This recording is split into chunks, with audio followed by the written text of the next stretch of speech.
어느 글에서 읽은 이야기입니다. 참 사람 손이 별로 가지 아니하는 그 자동화 설비가 잘된 공장을 세운 사장이 있었습니다. 이 자동화 설비로 제품을 만들 때에 사람을 많이 이용하지 않고 자동화 설비가 스스로 일을 하면서 물건을 생산하는 자동화 설비 공장 소문이 나서 많은 사람들이 그 공장에 견학을 오게 되었습니다. 정말 그때에 그 공장을 오픈하던 그날 많은 사람들이 견학을 왔는데, 견학을 온 사람들이 사장보다 먼저 들어와서 이렇게 설비된 그 설비를 보면서 어떻게 이 설비들이 자동으로 작동을 하면서 물건을 만드나 궁금해가지고요. 그 설비를, 자동화 설비를 작동을 시키려고 시도를 해봤습니다. 근데 먼저 온 사람도, 두 번째 온 사람도, 세 번째 온 사람도 나름대로 이제 어떻게 이 자동화 설비가 작동을 하나 궁금해서 이제 그 시도를 해보았어요. 먼지도 닦아보고 기름도 쳐보고 그 시도를 해봤지만 그 자동화 설비는요 돌아가지를 않았습니다. 그때에 그 공장을 운영하는 설비란 사장이 들어왔습니다. 사장이 들어와서 그 자동화 설비 구경만을 하고 그 작동을 하지 않은 모습을 보면서 그 의아해하고 있는 견학을 온 많은 사장들을 보면서, 아니 어제 당신들 와서 이 설비가 궁금할 것 같은데 그 작동을 시키지 않느냐고. 그러니까 그 온 사람들이 그래요. 우리가 시도를 해봤지만 전혀 자동화 설비가 작동이 되지 않습니다. 그때에 사장은 그 뒤에 있는 선반 위에 있는 스위치를 딱 올리면서 자동화 설비가 작동이 되는 모습이었습니다. 왜 이 스위치를 올리지 않고 그렇게 그냥 자동화 설비가 작동되기를 바라느냐고 하면서 그 이야기를 했습니다. 아무리 훌륭한 자동화 설비라고 하더라도 전원과 차단이 되어서 전기 공급이 되지 아니하면 자동화 설비는 돌아가지 않는 것입니다. 그 신실하게 하나님을 잘 경외하는 존 브라운이라고 하는 목사님이 계셨습니다. 근데 이 목사님이 이런 말을 했습니다. 하나님, 예수 그리스도 십자가, 죄와 속죄, 영생과 천국에 대해서 성령과 떨어져서 일생 동안 배우는 것보다 성령께 자신을 맡기고 일주일 동안 배우는 것이 낫다. 이런 이야기를 했습니다. 참 귀한 말을 한 것입니다. 정말 성령의 기름 부으심, 또 성령의 역사하심이 없다고 한다면 지식적으로 이론적으로 많은 것을 알고 있다고 하더라도, 갖추고 있다고 하더라도 별로 가치가 없는 것을 일깨워 주는 말입니다. 정말 우리 예수님 믿는 사람들은 성령을 참 경험하는, 성령이 자기에게 역사하시는 것을 경험하는, 그 성령으로 찾아오신 예수 그리스도를 자기가 만나는 이 감동, 감격이 없이는요 신앙생활을 해서 억지로 교회도 다니고 교인들과 이야기도 하고 할지는 모르지만 진정한 하나님의 관계가 맺어지지 않는 것입니다. 저도 그런 경험을 목사가 되기 전에 정말 했습니다. 교회를 다니면서 어느 정도 성령이 이끌기 때문에 성경도 읽고 있었고, 그리고 이제 성령이 이끌고 있었기 때문에 주일날이 오면 교회도 갔고 새벽 기도까지 갔고 그랬는데요, 정말 제가 뜨겁게 주님을 만난 것은 종종 제가 간증을 했었지만 청년의 시절에 목사님 사택에서 정말 성경 공부를 하고 진눈깨비가 내리는 그 빙판길을 걸어 집으로 돌아올 때에 그때 찾아오신 주님 성령님을 뜨겁게 만났어요. 그때 주님이 찾아오신 성령님이 저한테 무슨 말씀을 하시냐면, 얘야, 내가 지금 굉장히 외롭고 힘들고 그렇지. 내가 이 빙판길을 걸어가는 것이 겁이 나지. 지금 인생을 살고 싶지 않은 마음도 많이 들고 있지.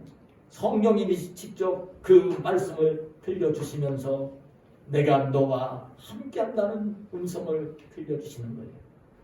내가 너와 함께 걸어주겠다는 말씀을 들려주시는 거예요. 얼마나 그날 이 성령이 임했을 때 이 마음이 뜨거워지는지. 제가 그때 주님을 만난 그 기쁨과 평안과 감격은 말로 표현할 수가 없었어요. 그때 그날 제가 집에 돌아와서 내가 주님과 함께 건네라는 시를 쓴 게 있는데, 써놓은 게 있었는데 이사를 많이 다니다 보니까 써놓은 걸 잊어버렸어요. 그때 제가 주님을 만난 기쁨과 감격을 그때 시로 썼던 것이 있었어요. 여러분, 정말 중요한 것은 무엇이냐면 하나님의 성령을 뜨겁게 체험하는, 여러분, 목사의 아들로 태어나서도 성령의 뜨거운 감동과 체험이 없이는 뜨거운 신앙을 갖기가 어려운 거고요. 그들의 성령 체험을 반드시 뜨겁게 해야 되는 것이에요. 우리가 예수님을 3년 동안 따라다닌 제자들의 모습에서도 그 모습을 볼 수가 있는 것이죠. 저는 오늘 이 말씀을 묵상을 하면서 몇 해 전입니다. 그 사회에 큰 이슈가 되었고, 얼마 전도 보니까 이 문제가 또 신문에 기사가 실린 모습을 보았었는데요. 도가니라고 하는 영화입니다. 그것은 혹시 여러분들도 본 적이 있을지 모릅니다. 광주에 있는 한 정신지차 장애인 학교에서 일어난 실화를 유명한 소설가인 공지영 씨가 소설로 그 도가니라고 하는 책을 썼습니다. 그런데 이 공지영 소설가가 쓴 이 도가니라고 하는 이 소설을 영화로 제작을 한 것입니다. 그런데 그 영화에 보면요, 어떤 일들이 소개가 되고 있냐면, 그 당시 사회 지도층에 있는 교회 장로, 검사, 판사, 변호사, 그 교육계에 종사하는 사람들, 이런 사람들이 많이 등장을 합니다. 그런데 다 불의하게, 의롭지 못하게, 정의롭지 못하게, 죄악의 어두움의 도가니를 만들고 있는 모습이에요. 그래 지금 이 영화가 상영되고 난 뒤에 다시 재수사가 이루어져서 많은 사람들이 이 법의 심판을 받아야 됐고요. 장애인 학교는 문을 닫았습니다. 그때 피해를 겪은 사람들 이야기가 지금도 신문에 오르내리기도 합니다. 그런데 그 도가니 영화에 보면요, 안타깝게도 그 화면을 보면 종종 십자가가 걸려있는 화면이 또 지나갑니다. 저는 그 모습을 보면서 참 아픈 마음이 들었습니다. 오늘 예수님을 믿고 하나님의 자녀로 그 목사도 세상을 살면서 참 이 교회의 부끄러운 모습을, 오늘 교회가 정말 세상 속에 그 빛이 되지 못하고 있는 그런 모습을 보고 있는 것 같아서 얼마나 마음이 아프고 쓸쓸했는지 모릅니다. 여러분, 오늘날도 여러분 이 교회에 선량한 그 교회와 목사가 90%, 99%가 되더라도 잘못된 한 어떤 교회가, 한 목사가 그 이단 교회는 말로 표현할 것도 없지만 생겨나면 교회 전체를 욕을 먹이고 목사들 전체를 욕을 먹이는 그런 뉴스를 종종 듣기도 하는 것입니다. 여러분, 저는 그렇게 생각을 합니다. 이 십자가는요, 벽에 걸어놓고 있을 때는 아무런 의미가 없는 것입니다. 십자가는 여러분, 하나님의 말로 표현할 수 없는 사랑과 용서를 상징하는 것이고요. 이 십자가는요, 죄를 용서하는 사죄의 속죄의 상징물이 되는 것이고요. 이 십자가는요, 하나님의 능력이시고 믿는 자가 구원을 받고 영생을 얻는 상징물이기도 하지만 그냥 벽에 걸어놓고 있을 때에는 아무런 쓸모가 없는 것입니다. 십자가는 짊어질 때에 가치가 있는 것입니다.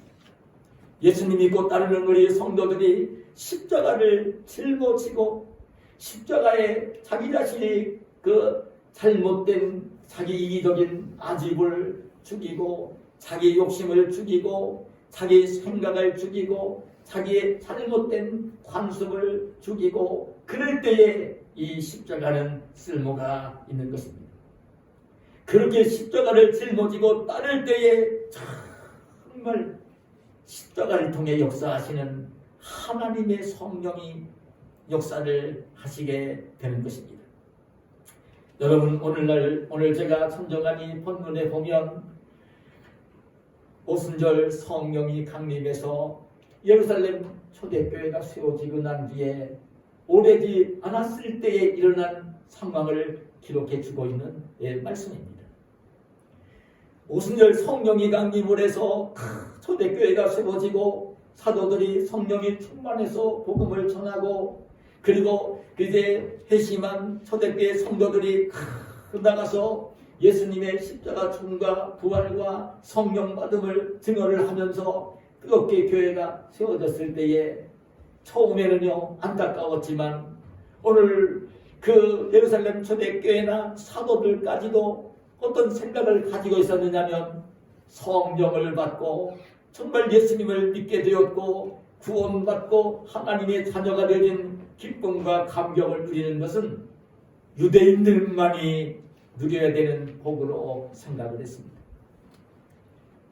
특별한 선민의식을 가지고 있었던 유대인들 자기 동족들에게만 예수님을 믿는 구원의 길이 열리고 그 천국이 그 마음속에 들어오는 이 복을 유대인들 자기들만이 특별한 선민의식을 가진 자기들만이 그 복을 누려야 되는 대상으로 생각을 했어요.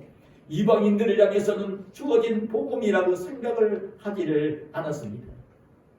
그래 유대인들에게만 이렇게 참 이렇게 갇혀 있었던 이 복음이 유대인을 넘어서 이방인들에게 복음을 전하는 복음의 문이 열리게 되어진 것을 말씀해 주시고 있는 첫 번째 말씀해 주시고 있는 본문의 말씀이 오늘 본문에 기록이 되고 있습니다.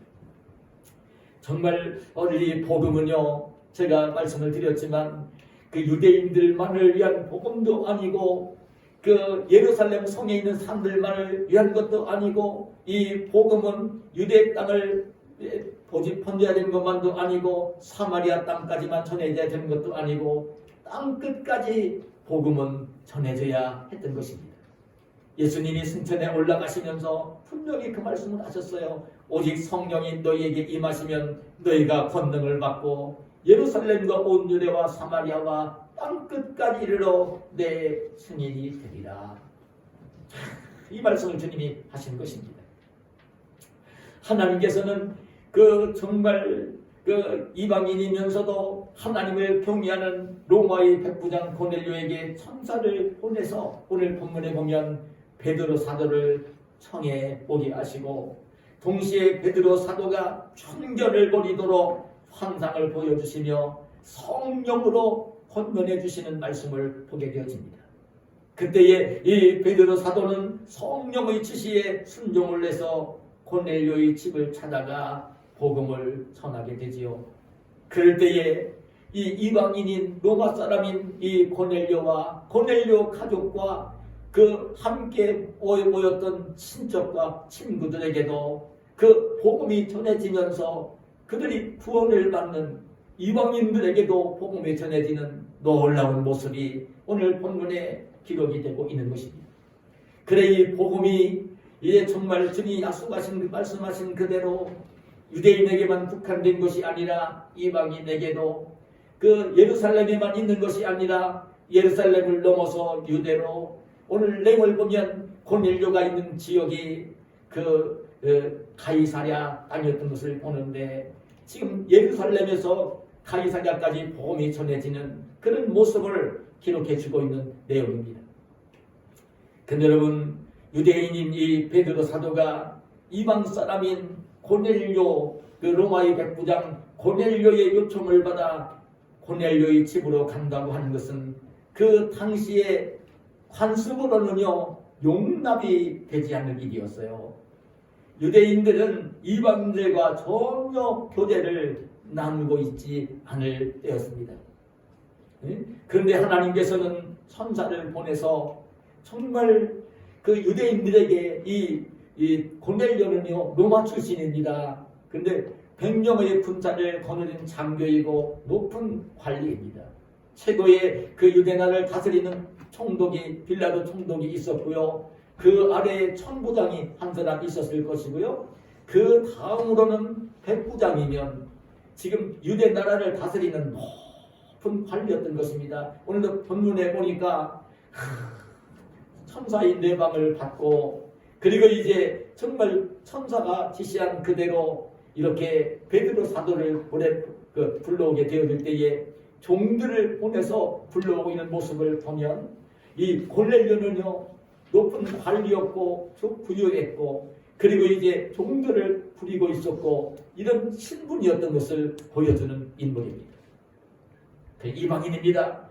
이방인이지만 이 고넬료가 자기가 백부장 관리로 유대 나라를 다스리는 관리가 되어서 오게 되었을 때에 그 교례를 나누는 유대인들에게 하나님에 대한 이야기를 듣게 되었고 하나님을 경외하는 사람이 되었던 것입니다.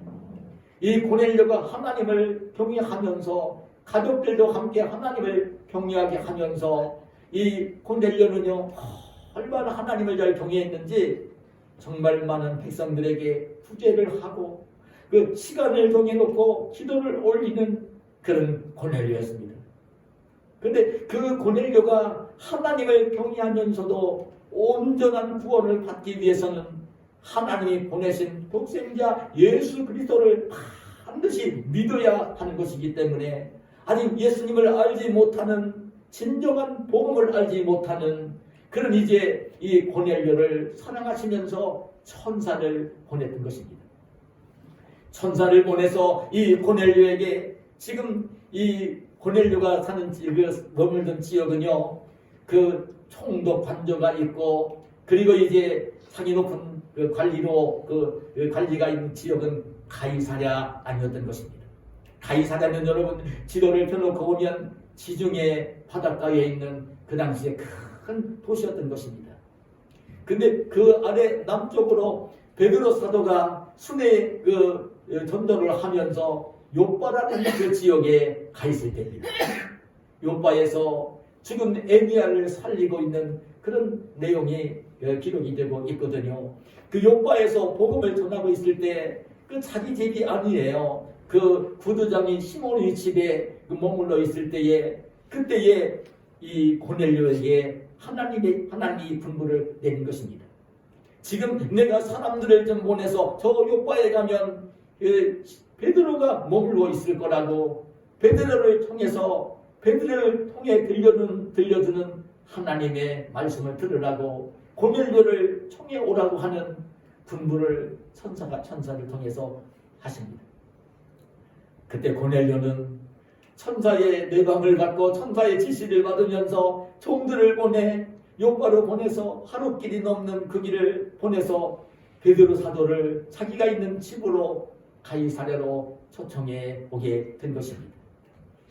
근데 베드로가 지금 요빠에 머물고 있었지만 정말 이방인인 그 백부장 고넬료가 초청을 할 때에 기쁜 마음으로 갈 수 있는 상황이 아니었습니다. 베드로도 이방인들과 접촉을 하면서 이방인들에게 복음을 전하지 않고 있을 때였습니다.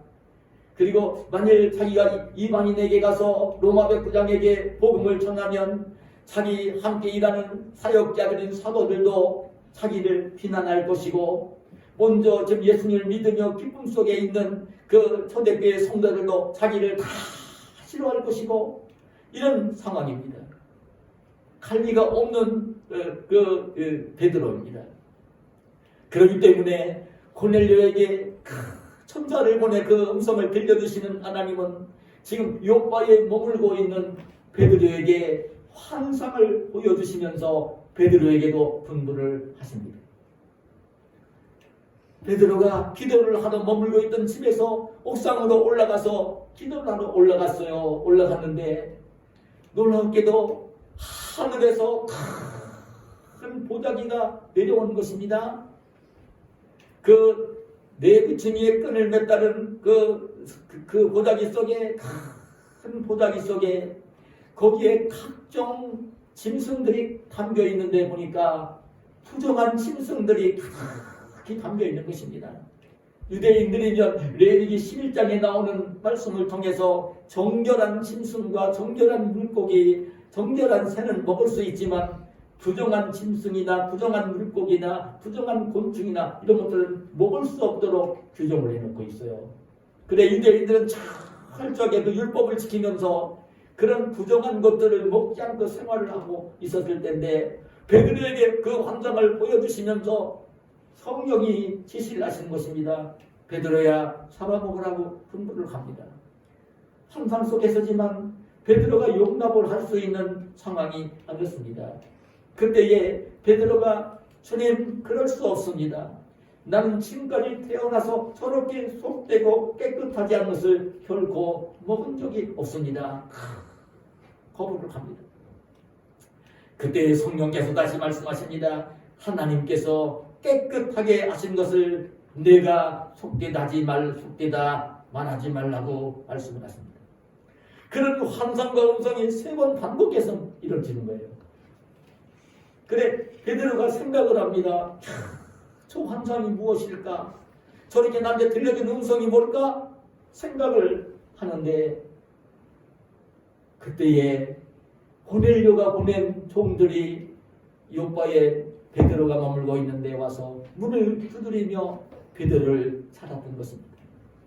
그때에 성령께서 베드로에게 분부를 합니다. 2 사람이 너를 찾으니 일어나 내려가 의심하지 말고 함께 가라. 내가 그들을 보내었느니라. 성령께서 베드로에게 알려주시는 것입니다. 야 베드로야, 그런 의아한 생각을 막 하고 있었을 때 성령이 그 음성을 들려준 거예요. 지금 2 사람이 와서 너를 찾고 있다. 그러니 두려워하지 말고 그들을 따라가라고, 내가 보낼 거라고 성령이 말씀을 하시는 것입니다. 정말 베드로로서는 그 성령의 음성을 지시를 따르는 것이 좋은 일은 아니었습니다. 자기가 지금까지 해보지 않은 일입니다. 자기 나름대로는 아주 음식 생활도 정결하게 잘 해왔던 사람입니다. 지금까지 한 번도 안 해본 일입니다. 유대인들도 다 하지 않는 일입니다. 만일 그걸 이제 그리고 지금 이방인 가서 복음을 전한다고 하면 자기 동료들이, 사도들이 자기에게 복음을 듣고 지금 예수님 믿고 회심한 그 주의 백성들이 자기를 다 비난할 문제입니다. 이 베드로 사도는 가고 싶지 않은 것입니다. 그렇지만 베드로 사도는 그 사실로 그랬습니다. 이건 그 베드로의 생각이 아니라 사도행전 2장이 이어지는 11장에 넘어가서 2절 3절에 보면 이 베드로 사도가 이 일 때문에 예루살렘 교회에 올라가서 동료들과 성도들에게 비난을 받았던 것입니다. 그런 문제였습니다. 그 베드로가 자기 생각으로는 하고 싶지 않은 일이었습니다. 그러나 베드로 사도는 주의 말씀에 순종을 하면서 성령의 지시에 따르면서 고넬료의 집으로 고넬료가 보낸 종들을 따라 갔고요. 그러면서 거기에서 이제 그 복음을 전하면서 베드로의 가정을, 이 고넬료의 가정을 구원하는 역사를 거기에 보여줍니다. 베드로가 성령의 지시에 순종하면서 갈 때에 하나님은 베드로와 함께 가주셨고 그리고 베드로가 그 성령의 지시에 순종했을 때에 그때 베드로와 함께 하시면서 그 고넬료의 집에서 복음을 전하게 하셨고 복음을 듣는 무리들이 복음을 받아들이며 예수님을 믿으며 구원을 받는 그런 일이 일어나게 되었던 것입니다. 여러분 꼭 아셔야 됩니다. 우리 예수님 믿는 사람들이 꼭 알아야 될 점은 뭐냐면 성령이 말씀을 통해 역사를 하실 때에 하나님의 말씀을 일깨우시고 하나님 말씀을 생각나게 하시고 성령이 하나님 말씀에 맞추어서 무엇인가 지시하실 때는요, 우리 주의 백성들은 성령의 지시를 잘 따라야 됩니다. 성령의 지시를 따르고 있으면 하나님이 권능으로 함께해 주십니다. 성령의 지시를 따르고 성령의 지시대로 행동을 하면 하나님이 함께 하시며 일을 해주십니다. 성령의 지시를 따를 때만 하나님이 함께 해주시며 하나님의 일을 하시는 것입니다. 성령의 지시를 소멸하고 거부하면 하나님이 함께 하시지 않습니다. 하나님이 함께 일을 해주시지 않으십니다. 하나님은 언제나 하나님의 성령이 일깨우셔요. 그냥 무당이 점쳐서 알려주는 그런 내용이 아니라 이미 우리에게 주어진 이 하나님의 말씀을 생각나게 하시면서 이 하나님 말씀을 따라서 성령이 지금 내가 너랑 약속했던 이런 말씀들이 있지 않느냐, 이 말씀대로 하라고 하는 성령이 그런 지시를 하십니다. 그때 성령의 지시를 따르면 하나님이 함께 해주시고 하나님이 함께 일을 해주시고 약속하신 그대로 이루어 가시는 그런 일을 보는 것입니다. 그래서 저는 오늘날 우리에게 가장 중요한 것은 예수님 믿고 신앙생활하는 우리 성도들이 참 중요한 것은 늘 하나님 말씀을 읽고 묵상하면서 그런 하나님의 성령이 때를 따라 역사를 하십니다. 내가 밥을 먹을 때도 역사를 하시고 잠을 잘 때도 역사를 하시고 일을 할 때도 역사를 하시고 친구를 만날 때도 역사를 하시고 하나님이 이렇게 하라는 이런 것은 하지 말라는 성령의 지시가 끊임없이 하나님 말씀을 읽고 묵상하며 마음속에 담고 살고 있으면요, 하나님의 성령이 끊임없이 지시를 하십니다. 그 지시를 따를 때에 하나님이 함께 해주시고 그리고 하나님의 역사가 가정에서도 이루어지고 직장에서도 이루어지고 친구들과 만날 때에 이루어지고 사회생활할 때 그 세상에서 빛과 소금이 되도록 하나님이 역사를 하시는 것입니다. 여러분, 오늘 제가 주보에 실은 칼럼이 있습니다. 예배 끝나고 난 뒤에 읽어보십시오. 여러분, 그 이름도 밝히지 않은 우산 천사 이야기를 제가 칼럼을 썼습니다. 며칠 전에 있었던 일입니다. 오래되지 않은 일입니다. 정말 주의 백성들은 하나님 말씀을 읽고 묵상하며 기독교인이라고 하는 예수님 제자의 이름으로 내 이름으로 하지 말고 예수님 믿는 제자의 이름으로 자기 이름 밝힐 것도 없고 예수님 제자의 이름으로 예수 믿는 사람의 이름으로 성령의 지시를 받으면서 인생을 사는 것입니다. 그런데 하나님이 참 기뻐하십니다. 하나님이 영광이 드러나게 하십니다. 세상 속에 빛과 소금이 되게 해주시는 것입니다. 여러분, 베드로가 성령의 음성에 순종해서 고넬료가 보낸 사람들을 따라 가이사랴 땅 고넬료의 집으로 갔습니다. 그때 고넬료는요, 자기 혼자 음성은 천사의 내방을 받은 것도 고넬료고 천사의 음성을 들은 것도 자기고, 그렇지만 자기만 그렇게 이제 그 하나님 말씀을 들으려고 한 것이 아니라 자기 가족들을 다 모은 것입니다. 나름대로 자기 개인 생활이 있으니까 여기저기 막 가야 될 것 아닙니까? 그러나 다 가족들을 모은 것입니다. 지금 내가 기도하다가 천사의 내방을 받았고 그 천사의 지시를 받았고 하나님 말씀을 전한다고 하는 베드로 사도가 저 요바에 있어서 종들을 보내서 불러오게 했으니까 그 하나님 보내시는 그 종이 그 베드로가 와서 우리에게 무슨 말을 들려주는지 들어야 되니까 어디 가지 말고 다 모이라고 가족들을 다 불러 모은 것입니다. 그리고 자기가 아끼는 가까운 친척들을 다 자기를 부른 것입니다. 그리고 자기가 평소에 아끼고 사랑하는 친구들, 그 만나는 친구들도 지금 하나님의 귀한 말씀을 들려줄 사람이 오니까 너희들도 어디 가지 말고 다 우리 집으로 오라고 친구들까지 다 불러 모은 것입니다. 그래서 베드로가 고넬료의 집으로 간 것입니다. 베드로가 고넬료의 집에 갔더니요, 하나님이 보내서 하나님 말씀을 들려주실 기회종이 왔으니까요, 소중하게 여기면서 베드로 앞에 무릎을 꿇고 큰 소리를 올립니다. 그러나 이 베드로는 사람이지 그 사람들에게 절을 받을 사람은 아니잖아요. 나도 당신과 똑같은 사람이라고 얘기를 하면서 나한테 이렇게 하지 말라고 고넬료를 이렇게 세웁니다. 그러면서 이런 얘기를 합니다.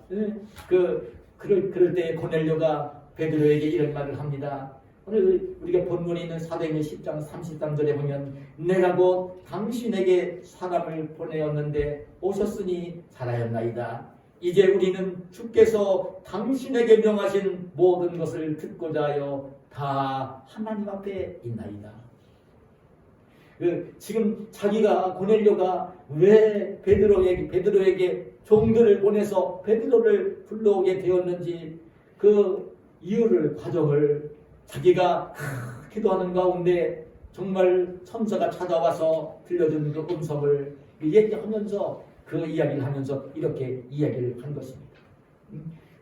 정말 그래서 불러 보낸 거라고. 그런데 오셨으니까 너무 잘하신 거라고 고맙다고 이야기를 하면서 이제 우리는 하나님께서 당신에게 명하신 모든 것을 듣고자 하여 다 하나님 앞에 있습니다. 참, 이 고백이 너무나 아름다운 고백입니다. 지금 이 고넬료는요, 지금 베드로 사람 앞에 있다고 하지를 않았습니다. 하나님께서 당신에게 명하신 하나님 말씀을 들으려고 우리는 하나님 앞에 있습니다. 우리는 베드로 사도 당신 앞에 있는 게 아니라 하나님 앞에 있습니다. 이 고백을 한 것입니다. 우리는 지금 예수님에 대해서 하나님 말씀을 전해줄 당신 앞에 있는 게 아니라 하나님이 당신에게 명하신 하나님 말씀을 듣기 위해서 들으려고 하나님 앞에 있습니다. 이 고백을 한 것입니다. 그때 베드로가 입을 열어 예수 그리스도에 대한 선포를 합니다. 여러분 오늘 본문 앞에 보면 38절이야 43절에 이런 말씀을 기록해 주고 있습니다. 하나님이 나사렛 예수에게 성령과 능력을 기름 붓듯 하셨음에 그가 두루 다니시며 선한 일을 행하시고 마귀에게 눌린 모든 사람을 고치셨으니 이는 하나님이 함께 하셨습니다. 우리는 유대인이 땅과 예루살렘에서 그가 행하신 모든 일의 증인이라. 그를 그들이 나무에 달아 죽였으나 하나님이 사흘 만에 다시 살리사 나타내시되 모든 백성에게 하신 것이 아니요 오직 미리 택하신 증인 곧 죽은 자 가운데서 부활하신 후 그를 모시고 음식을 먹은 우리에게 하신 것이다. 우리에게 명하사 백성에게 전도하되 하나님이 살아있는 자와 죽은 자의 재판장으로 정하신 자가 곧 이 사람인 것을 증언하게 하셨고 그에 대하여 모든 선자도 증언하되 그를 믿는 사람들이 다 그의 이름을 힘입어 죄사함을 받는다 하였느니라.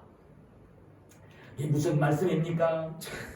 이 베드로 사도는 예수님이 육신을 입고 오셨지만 하나님의 아들로 오신 분이었고 그래서 그 하나님의 아들이 공생애에 병든 자를 고치고 귀신을 내어쫓고 천국 복음을 전하신 그런 일들을 다 자기들이 보았다고 하면서 보았다고 얘기를 하고 있고 예수님이 십자가에 달려 못 박혀 죽으시는 것을 보았다고 얘기를 하고 있고 예수님이 부활하신 것을 보았다고 얘기를 하고 있고 그리고 누구든지 예수님을 믿으면 죄사함을 받고 구원을 받는다고 하는 이 복음을 이야기한 것입니다.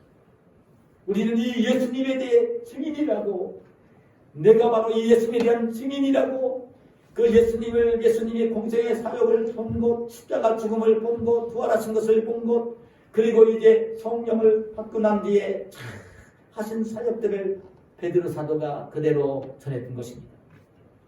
그랬을 때에 어떤 일이 일어났습니까? 오늘 제가 기록한 봉독한 본문에 보면 44절 이하에 이렇게 기록을 합니다.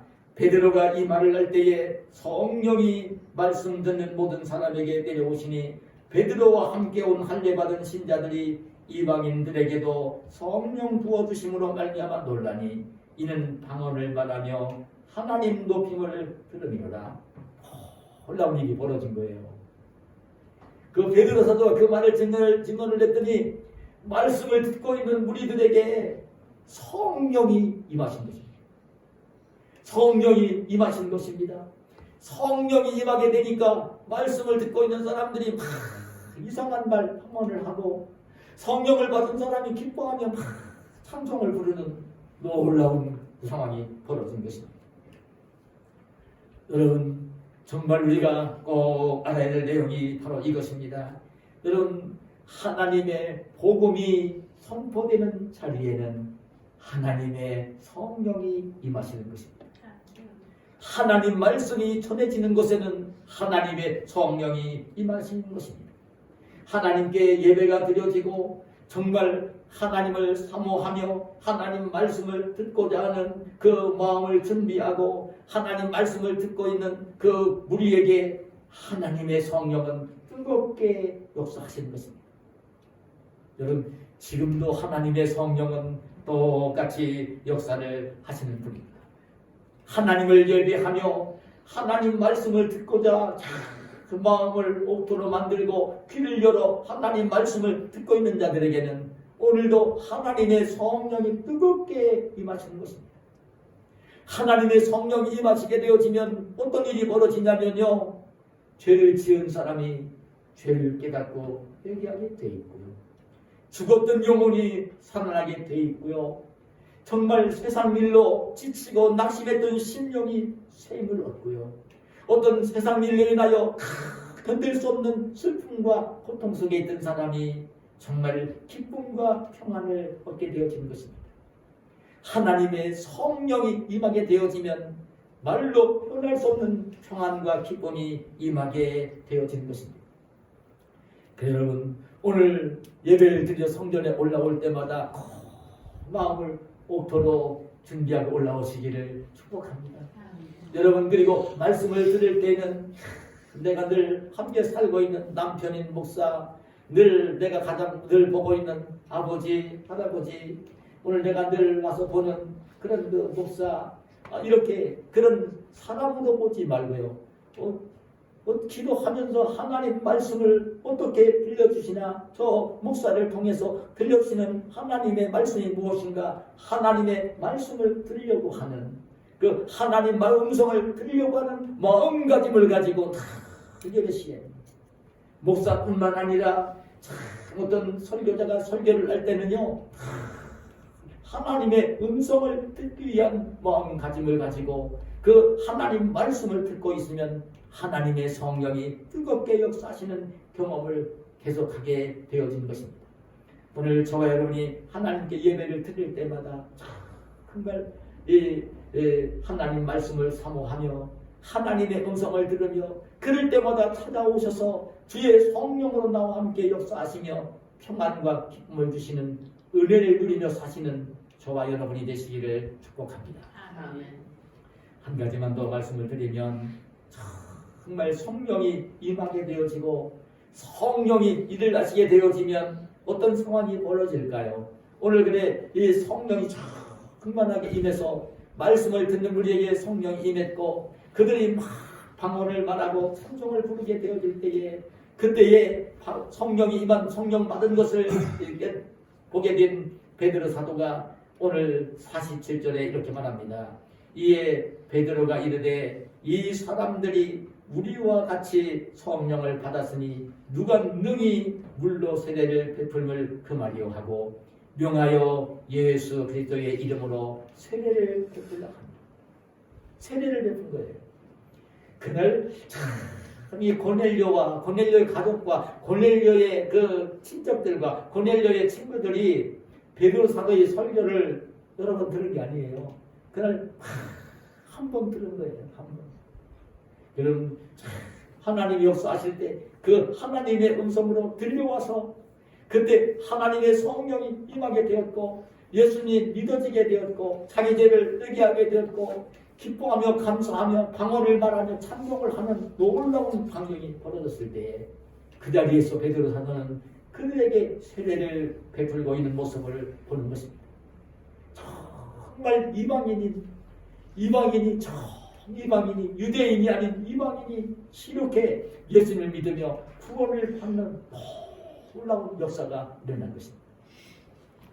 이 말씀이 주님께서 약속하신 그대로 오직 성령이 너희에게 임하시면 너희가 권능을 받고 예루살렘과 온 유대와 사마리아와 땅끝까지 이르러 내 증인이 되리라고 하는 이 주님의 말씀이 그 복음이 전해지면서 하나님 나라가 확장되어져 갈 것을 보여주고 있는 그 모습인 것입니다. 복음이 유대인을 넘어 이방인에게로 그리고 예루살렘을 넘어 유다로 유다를 넘어 사마리아로 지금 여기 가이사랴 땅까지 그리고 이제 땅끝까지 복음이 전해질 것을 보여주신 것입니다. 하나님의 성령이 일을 하시면 하나님의 성령이 일을 하시는 곳마다 하나님 나라가 확장이 되어져 가는 것입니다. 그래서 지금까지 우리가 복음을 듣게 되었고 우리나라에도 수많은 교회가 생겨났고 수백만 명의 기독교인들이 생겨났고 하나님을 높이는 나라가 되었고 많은 이방의 선교사를 파송하는 복된 나라가 된 거예요. 근데 여러분 제가 요즘 신문을 읽으면서 제가 기독신문을 읽고 있으니까 신문을 보면서 듣는 지혜 음성은요. 오늘날은 하나님의 성령이 가장 뜨겁게 역사하시는 지역이요. 지금 브라질과 아르헨티나가 있는 그 남미 지역입니다. 우리나라에 70년, 80년대에 불었던 그 성령의 뜨거운 바람의 역사가 오늘 이동해 가서 지금 성령의 뜨거운 역사가, 불의 역사가 남미 지역에 일어나고 있는 것을 봅니다. 그런데 그 남미에 있는 아르헨티나 그 수도 부에노스아이레스에 왕들의 왕교회라는 교회가 있습니다. 이 교회를 신무하시는 목사님이 프레이드 존이라는 목사님인데 이 목사님이 왕들의 왕교회를 신무하러 갔었을 때에 교인들은요 노인들만 몇 명 있는 교회였습니다. 7년 동안 이 교회를 섬기는데도 교인들이 5명밖에 안 되는 노인들만 있었던 교회입니다. 그래서 이 프레이드 존 목사님을 파송한 선교본부에서 노인들만 5명밖에 없는 그런 교회에서 7년 동안 섬기고 있는 그 목사님에게 너무 힘들으니까 교회 문을 닫고 본부로 돌아오라고 그랬습니다. 그날 낙심하지 아니하고 기도할 때에 성령이 뜨겁게 임하게 되었을 때에 이 왕들의 왕 교회는요 놀랍게도 지금은 2만 명이 넘는 대형교회로 성장을 했던 것입니다. 하나님의 성령이 역사를 하시면 사람이 재능을 가지고 하는 것이 아닙니다. 목사가 하는 것도 아닙니다. 여러분 목사는 하나님의 성령이 말씀하실 때에 지시에 순종을 해야 되는 것이고 우리 성도들도 성령이 말씀하실 때 그 지시에 순종을 하고 그래 성령이 뜨겁게 역사하시면 하나님이 일을 하시면서 하나님의 나라는 확장되어져 가는 것입니다. 말씀을 맺겠습니다. 오늘 이 시대는 우리가 살고 있는 이 시대는 성령의 시대입니다. 오순절에 임하신 성령이 믿는 자들과 지금 함께 하시며 일을 하시는 시대입니다. 여러분 오늘도 하나님이 천지 만물을 창조하시고 섭리하시고 우리 사람들을 지으시고 택한 백성들을 구원하시는 사역을 지금도 하십니다. 그런데 우리 하나님이 이 자연 만물을 다스리시는 일은 하나님이 직접 하십니다. 사람이 할 수가 없습니다. 봄, 여름, 가을, 겨울이 오게 하고 별이 운행을 하고 이런 것들은 사람이 할 수가 없습니다. 하나님이 하시는 일입니다.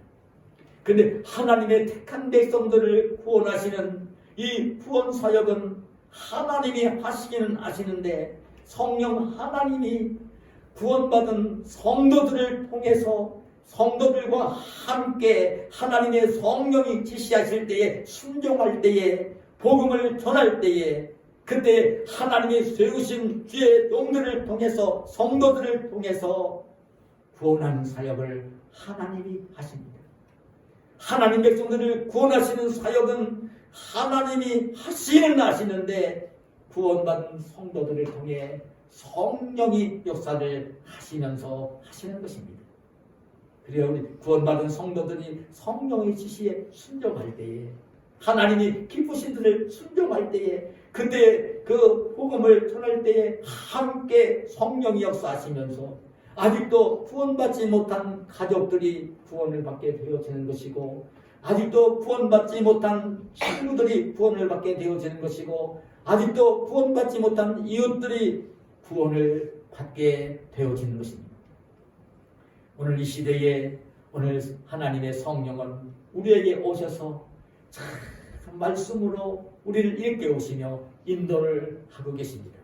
성령의 지시하실 때에 성령의 지시에 순종하면서 그 나를 통해서 하나님이 일하시는 귀한 일꾼으로 성령의 도로 이 시대를 사는 저와 여러분이 되시기를 예수님의 이름으로 축원합니다. 하나님 감사합니다. 오늘도 우리를 사랑하셔서 주님이 정하신 주의를 허락하시고 유혹하는 세상의 손길들이 많이 있었지만 다른 자리에 있지 아니하고 예배의 자리에 올라오게 하시고 주님을 예배하게 하시고 예배를 드리면서 주님이 들려주시는 이 목사를 세워 하나님의 말씀 하나님의 뜻을 들려주시는 귀한 음성을 듣게 하여 주셨사오니 감사합니다. 오늘 주의 성령을 받은 우리들이 이제 늘 하나님 말씀을 읽고 묵상하며 성령이 지시하실 때에 성령의 지시에 순종하면서 하나님이 함께 해주시고 하나님이 함께 일해주시는 복된 하나님의 일꾼으로 사는 우리 모두가 되게 하여 주시옵소서. 예수님의 이름으로 기도하옵나이다. 아멘.